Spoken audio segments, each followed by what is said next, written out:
Donc ce qu'on va faire maintenant, c'est qu'on va commencer à s'intéresser à la programmation orientée objet. Donc évidemment, il y a le terme objet dedans, donc peut-être que vous avez vu mes autres vidéos, en tout cas sur d'autres langages de programmation, par exemple sur le JavaScript ou sur Python, puisque Python vraiment est un langage à mon sens fortement orienté objet, mais en même temps comme JavaScript. Mais le truc, c'est que là, on va le voir dans le cadre du langage Java. Donc, ce qui va se passer, c'est que on va essayer de définir à ce niveau-là les classes et, effectivement les objets. Donc, on va dire que chaque type d'objet dans le monde réel, d'une certaine manière, se présente sous différentes formes, mais on peut les ranger dans des catégories. Franchement, c'est l'idée qu'il faut retenir. Si vous voulez acheter par exemple une chaise, vous vendez dans un magasin de meubles. Et donc meuble, on va dire, qui est la classe. Et l'objet, ce sera par exemple chaise. Et ainsi de suite, et ainsi de suite. Donc voilà. C'est comme ça qu'on fait la liaison entre les classes et les objets. Donc on va dire qu'un objet peut être une instance d'une classe, la classe meuble, et l'instance de cette classe peut être une variable appelée par exemple chaise. Donc ici, on va s'intéresser par exemple à des petits livres. Donc je vais enlever ce que j'ai mis ici. On va pas utiliser ça. Hop, donc évidemment, ça s'affiche de cette façon. On va même tout enlever ici. On va mettre ça.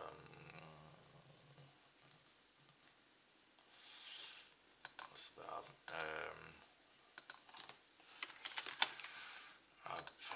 Et je vais mettre ça jusqu'à là de cette façon. Hop. Voilà, j'ai mis tout en commentaire. Donc voilà, ça par contre c'était pas... oui, c'est ok. Donc j'enlève ça aussi. Hop, j'ai pas besoin. Et là donc on va faire nos petites manipulations. Ici on va créer une autre classe. Donc je vais l'appeler la classe book par exemple, de livre, ou ID, identity, class, person. Je vais l'appeler la classe personne pour représenter un individu, classe individual. Ce sera plus parlant, individual. Hop. Donc ça c'est une classe. Package protected, on se souvient bien du default. Pour déclarer une classe en Java, on utilise donc le mot-clé classe, ça on l'avait déjà vu. Suivi du nom personnalisé, évidemment, on devrait commencer par une majuscule, ensuite avec des accolades ouvrantes et fermantes pour l'ensemble du contenu. Et en gros, on va dire que là on va mettre les propriétés, properties, class props. Hop, on va dire que c'est ça. Et évidemment, toute personne a un nom, prénom, une date de naissance. Donc évidemment ici, je vais faire simple. String first name,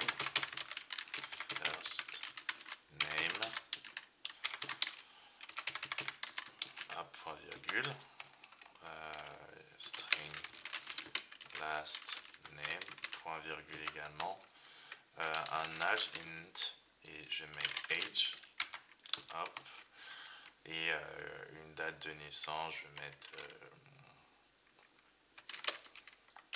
on va mettre en string, et on va mettre birth date. Hop. Mais là pour l'instant on va se contenter juste, on va mettre juste string first name, last name et âge. On va faire une classe assez simple. Donc voilà, donc ça c'est fait déjà. On a notre petite classe et maintenant effectivement on va devoir créer une instance de cette classe. Donc ce que je veux faire, c'est que je vais construire d'une certaine façon un constructeur, parce que sans constructeur on va pas pouvoir effectivement créer une classe. Là ça va juste être une possibilité de créer un objet, mais pas de classe, pas d'instance. Nous on veut créer une instance, donc on va définir un constructeur, donc on va l'appeler individual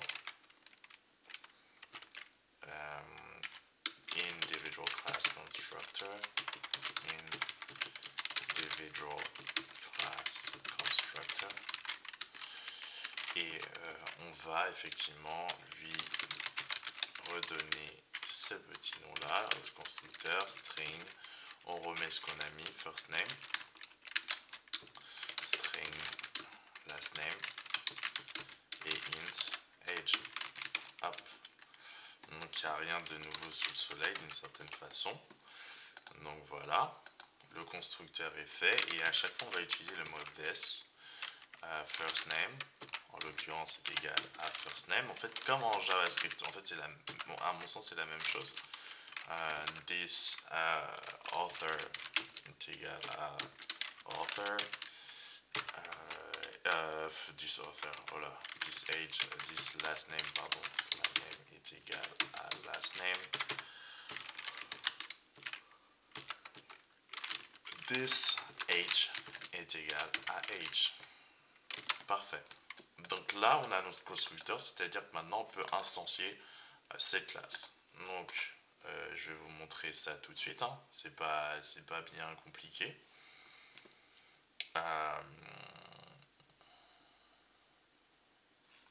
En fait, il y a cette idée-là, mais on peut effectivement faire pas mal d'autres choses. Donc, je vais vous expliquer ce qu'on vient de faire d'une autre façon avant d'instancier. Donc, en Java, chaque champ de l'objet créé doit avoir une valeur. On comprend bien. Ces valeurs peuvent être fournies de plusieurs façons. On peut effectivement déclarer directement la valeur d'une variable au moment de sa déclaration. Donc on peut lui attribuer direct, par exemple, on pourrait faire string gender et directement dire que ce sera male, par exemple. Voilà. Et en male point virgule, évidemment. Et donc là, ensuite, il n'y a plus besoin de déclarer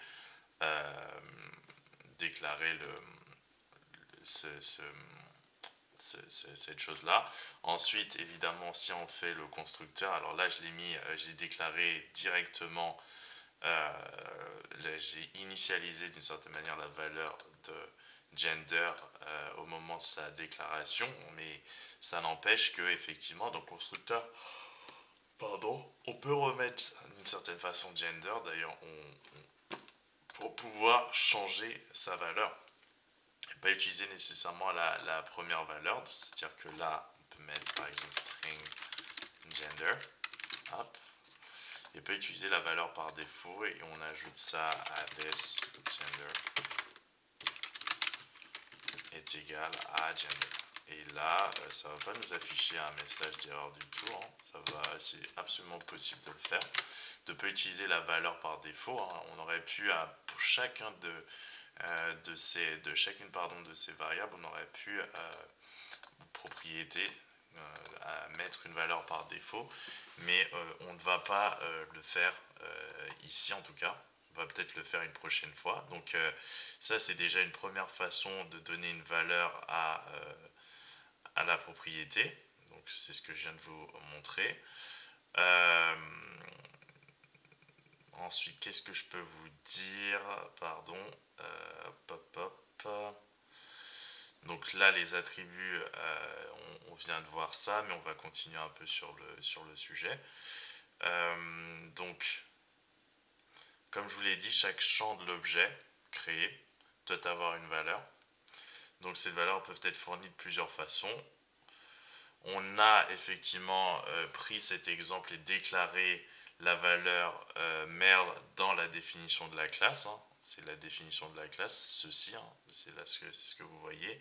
Une autre manière de procéder consiste à fournir une valeur dans l'affectation qui crée la classe. Donc ça, c'est le constructeur. Il permet à la fois de créer une instance de la classe et de spécifier la valeur des attributs de notre nouvel objet, ce qui est plutôt pratique. Donc comme vous pouvez le voir, là, effectivement, ça fait en sorte de... ça donne la possibilité de créer une instance de la classe, mais en plus de ça, ça fait comprendre d'une certaine manière au programme que ce qu'on va passer à individual d'une certaine façon, va être les valeurs de first name, premièrement, last name, deuxièmement, troisièmement age et enfin gender, malgré cette valeur donnée par défaut, on va dire, à cette propriété gender. Donc tout ça, de toute façon, on va le montrer. Donc en Java, le constructeur a une fonction spéciale, du même nom que la classe, comme vous pouvez le voir, individual, donc toujours avec les arguments passés en paramètres. Et à l'intérieur de la fonction, on utilise les paramètres pour initialiser les attributs de notre objet avec le mot-clé this. Donc comme vous pouvez le voir, les attributs ici, et on les initialise. Il ne faut pas oublier d'initialiser un attribut, sinon en réalité votre programme va planter lorsque plus tard vous avez d'accéder à sa valeur. Il est également possible, et ça il faut le retenir, de déclarer plusieurs constructeurs différents pour la même classe, et ils peuvent même s'appeler entre eux. Donc voilà, c'est plutôt particulier, dans le sens où comment dire, bon, de toute façon je vais vous le montrer, ça va être un peu plus simple. On va dire que ça c'est le constructeur principal de la classe, de main constructor, et on va par exemple ajouter un constructeur secondaire. Donc on va appeler ça individual également, c'est pas parce qu'il est secondaire qu'on change cette idée. On va mettre string ici et on va mettre first name. On va mettre, je vais écrire string last name.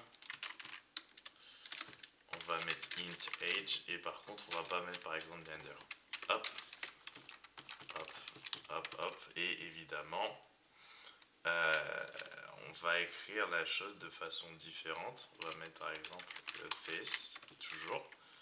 Et au lieu de mettre un point, et ben en fait ça vous le met directement. C'est plutôt pas mal avec Eclipse. C'est que voilà, vous savez déjà ce qu'il y aura dedans. First name, last name, age, last name. Alors ça par contre j'ai pas bien compris pourquoi c'est là. Pourquoi c'est écrit deux fois. Alors il y a juste un petit problème là. Hop.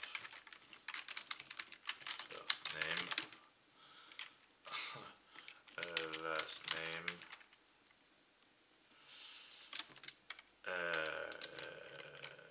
Et la age. Et là, je vais mettre la... Enfin, elle est déjà là, mais on va la remettre. Hop. Donc voilà. C'est plutôt ça que je voulais écrire et pas ce que ça avait mis, ce qui était un peu bizarre. Donc voilà comment ça se présente. On utilise le constructeur principal justement avec les valeurs prédéfinies. Donc j'aurais pu effectivement mettre gender, tout simplement, mais là je ne l'ai pas fait. Donc enfin si, là je l'ai fait pour la valeur que j'ai voulu donner par défaut. Donc voilà, c'était ça que je voulais vous montrer. Là en fait j'aurais même pu mettre... Oh non, c'est pas grave. On utilise donc le constructeur, comme vous avez bien pu comprendre, on utilise le constructeur principal avec des valeurs prédéfinies par exemple, mais en l'occurrence là c'est mail que j'ai mis, mais j'aurais pu mettre une valeur prédéfinie ici également. Donc maintenant, ce qui va être intéressant, c'est de voir comment on instancie. Donc l'instanciation, donc on va la mettre dans notre main ici. Donc là, je vais pouvoir utiliser ça, je pense. Je vais créer effectivement cette instance. Je vais l'appeler individual. Le mot, ce sera pas string, ce sera pas autre chose, ce sera individual. Et ce que je vais faire, c'est que je vais l'appeler Boris, par exemple. Boris. Je vais mettre égal, je vais mettre le mot-clé new. Je vais mettre le nom de la classe à nouveau, individual. Et je vais mettre effectivement ce que je veux donner comme information first name. Donc voilà, last name, je vais mettre Rose. Oups. Rose. L'âge c'est en int, je vais mettre 33 par exemple, et Et je vais pas mettre de valeur par défaut puisqu'en fait elle est déjà là.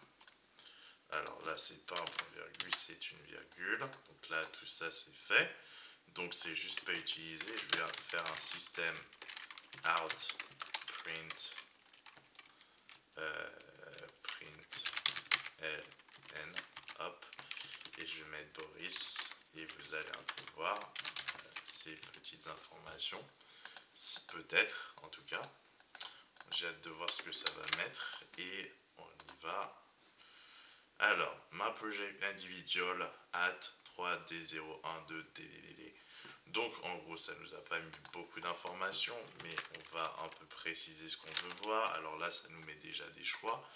Je veux connaître, par exemple, l'âge de Boris. Hop, je veux que ça me le print, et là, ça va, ok, mettre 33. Ça, c'est bien. Ensuite, je veux avoir accès à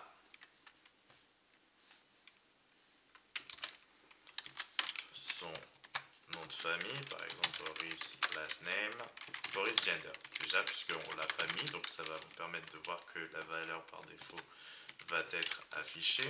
Alors échappement N, et on va ajouter, je veux voir Boris first name, et enfin Boris last name.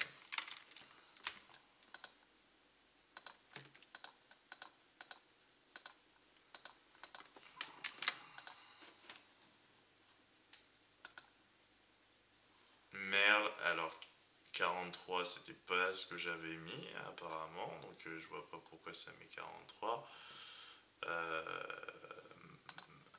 Qu'est-ce qui s'est passé? Pourquoi déjà ça met 43?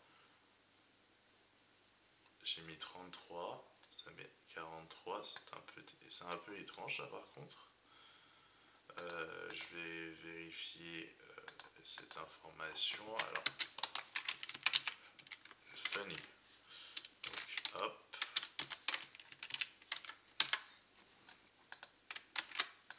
On va revoir ça. 43 et mail. Alors, qu'est-ce qui se passe? Ah ouais, je comprends. On va...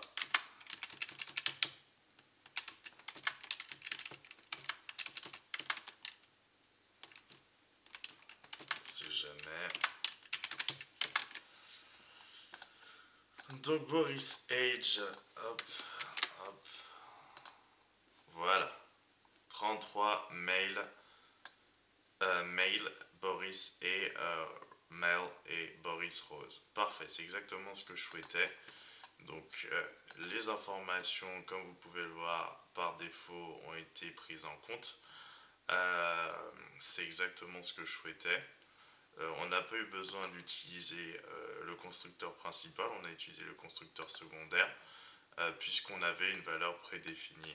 Donc c'était plus intéressant. Ensuite, on peut effectivement ajouter une valeur et cette fois-ci on va mettre female et là vous allez voir qu'en fait ça va basculer directement sur le constructeur principal puisque c'est lui qui est adapté au nombre d'informations qu'on lui passe. Là on lui passe 4 informations et non pas 3. Le 3 bascule directement sur le constructeur secondaire et 4 sur le constructeur principal et vous allez voir ça. Voilà, 33, female, Boris Rose. Donc voilà, on a basculé du constructeur secondaire au constructeur principal. Donc c'est ça que je voulais vous montrer dans cette vidéo. On va continuer sans doute sur la programmation orientée objet, mais là vous avez au moins un exemple de classe, une petite classe avec 2 constructeurs, un principal et un secondaire. Regardez bien la syntaxe, c'est important. Ensuite, peut-être que vous avez un environnement de développement qui vous automatise, qui comprend en réalité qu'après 10, et lorsque vous ouvrez une parenthèse, vous voulez utiliser effectivement le constructeur principal dans ce qui est une fonction constructrice secondaire. Donc voilà, ou si c'est pas le cas, vraiment essayez de vraiment voir comment j'ai construit cette petite classe et comment ensuite je l'ai instancié en utilisant le mot-clé new, en mettant le type effectivement de la variable, hein, pour bien comprendre qu'il y aura différentes informations qui seront passées, et ainsi de suite, et ainsi de suite. Donc voilà.